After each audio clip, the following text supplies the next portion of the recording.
today. It's absolutely roasting. It's the 11th of May. So I thought I'd get here in the morning because it's predicted quite hot weather this afternoon. Well, hot for us anyway. We don't like it too hot. 21 degrees and that's it, we're melting. So I don't know how you cope when you're in these hot countries, hot foreign countries. We have to pay to go to get your heat.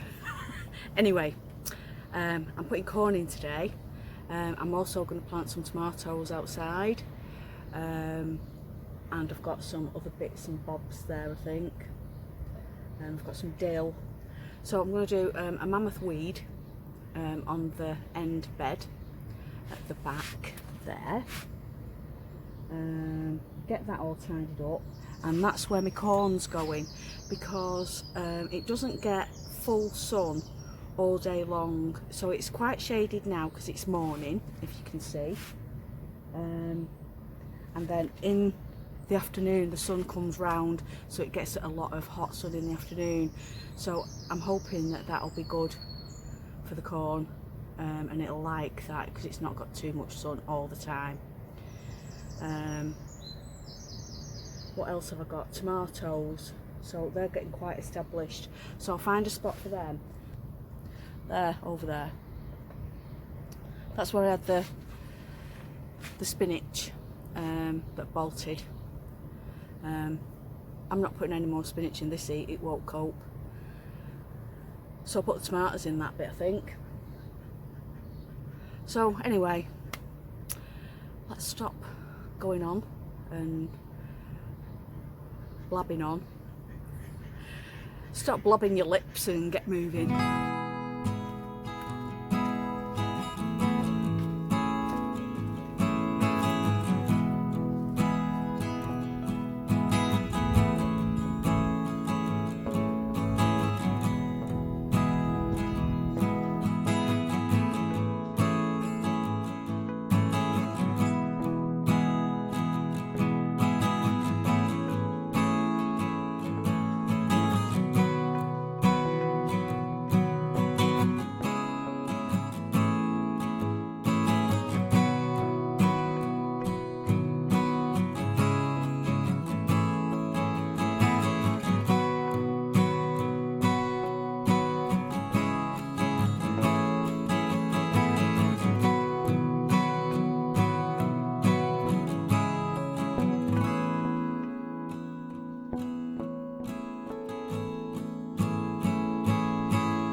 I'm going to put a bit of cardboard down here.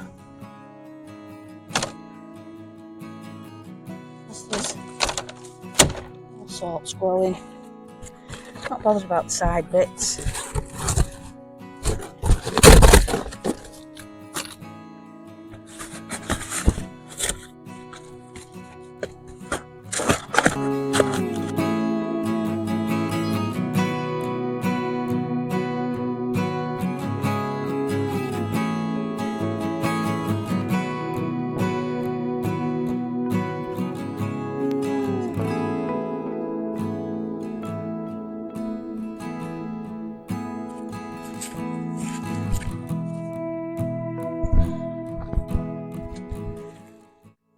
Right, now this is glass corn.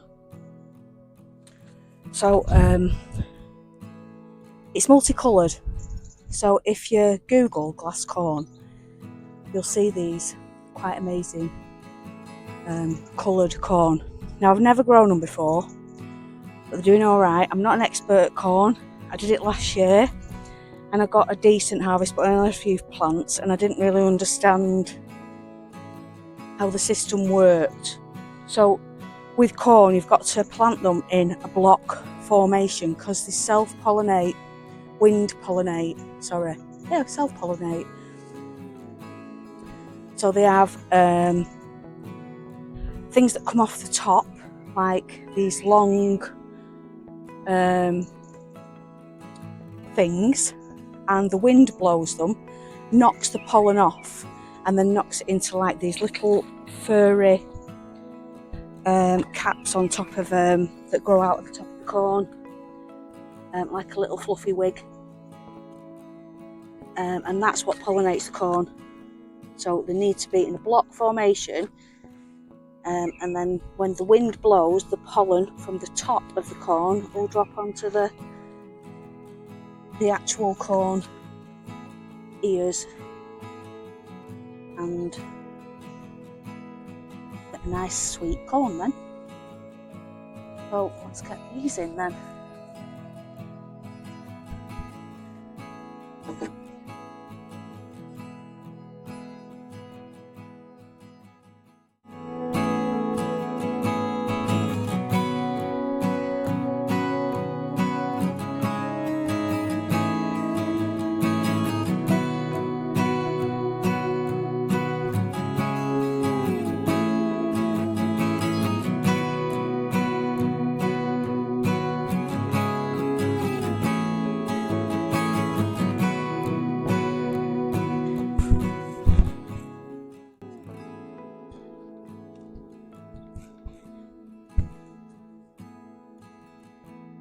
Oh, look at that one.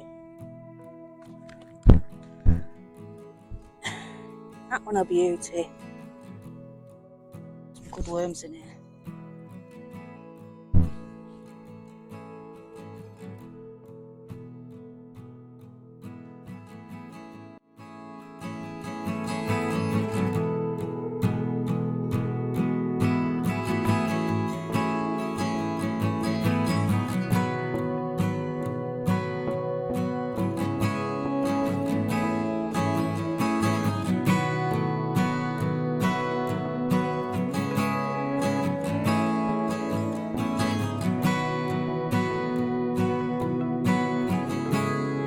Right, so that's them in. I find this interesting. I'm a no-dig gardener, so all these beds down here, all those are all cardboard underneath, with compost on the top. So I did a bit of an experiment last year with no dig and dig, and I did a bed of onions that were dig and with traditional gardening, and I did a bed of onions that weren't, that they were no dig. Now the onions in the dig bed did much better than the no dig. This is a no dig bed, so you don't want my shadow on it, so wait a minute. Now you see this here? These are broad beans in the no dig bed. These are broad beans in the dig bed. So they've done much, much better than those over there. Those little onions in there, they're onion sets. They were germinated the same time as these. This is a dig bed, and that is a no dig bed. Now on the other scale of this, last year I grew brassicas, cauliflowers, and sprouts. The sprouts did absolutely rubbish in the dig bed, but they did absolutely great in the no dig bed. The brassicas were over there last year, and that one's a no dig bed there. That's a no dig. And the cauliflowers were huge. They were really big, and I got a really good harvest off them. So you just got to do a bit of trial and error. If you want to do no dig, then do a bit of experimentation yourself. These two beds here are dig, and that's dig there with the garlic in. So that's going to be my format, I think. I think I'm going to stick to doing onions and broad beans, as I found out, in a dig bed, and garlic in a dig bed and stick the rest in no dig beds. So yeah, these will go back to the no dig. The onions there are nowhere near the size of the other ones. But everything else germinates fine. So that's parsnips that have come up there. They're parsnips there. And if you're from a country that doesn't eat parsnips, then what on earth are you doing? Get online now and order some parsnip seeds. They're the most amazing vegetable, winter vegetable that you can possibly eat. Peas look a bit weathered, but they're still going. They've lost the lush green, so I'll give them a good water today. The leek's doing all right. A few weeds in there. I'll pull them up. I'm going to put my tomatoes in this one here. They're the giant exhibition onions. I brought some more today because I've nowhere to put them at home, so I'll put them in there. There's kale, curly kale in there, and sprouts doing good. Yay! So yeah, everything is looking quite tremendous.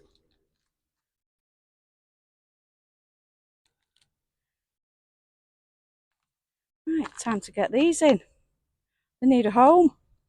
Next.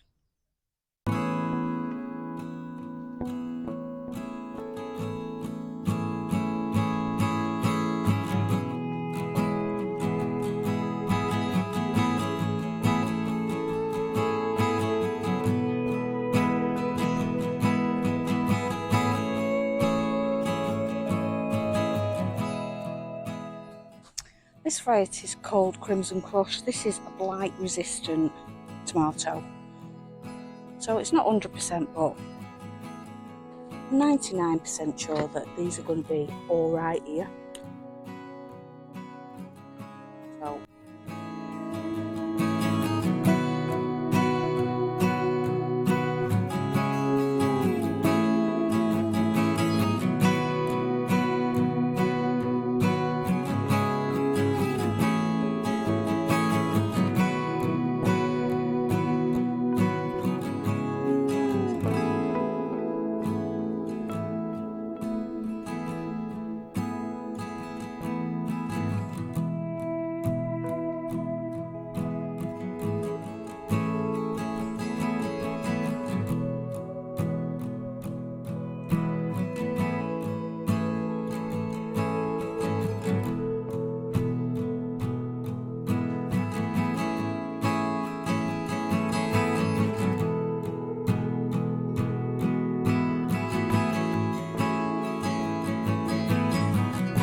So I'll give them a water and they should be fine.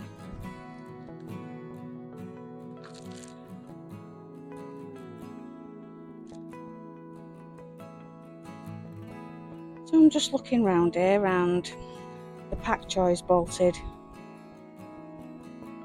Little flowers there, that means it's gone.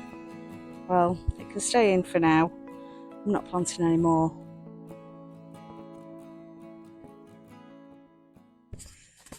Right, so I've done quite a bit today. I didn't get it all on camera because I thought I was recording and I wasn't. It shows how much of a novice I am. The broad beans needed tidying up and tying back, so I've done them. And planted some more onions, and I've got my corn in, and I've done quite a bit of weeding. So that's it, I'm afraid. Well, I'm not afraid, that's it. I'm not doing any more. It's too hot. So I'm on my way home now. Well, I'm not actually. I'm going food shopping to the supermarket. So Thanks for watching and see you next time. Bye for now.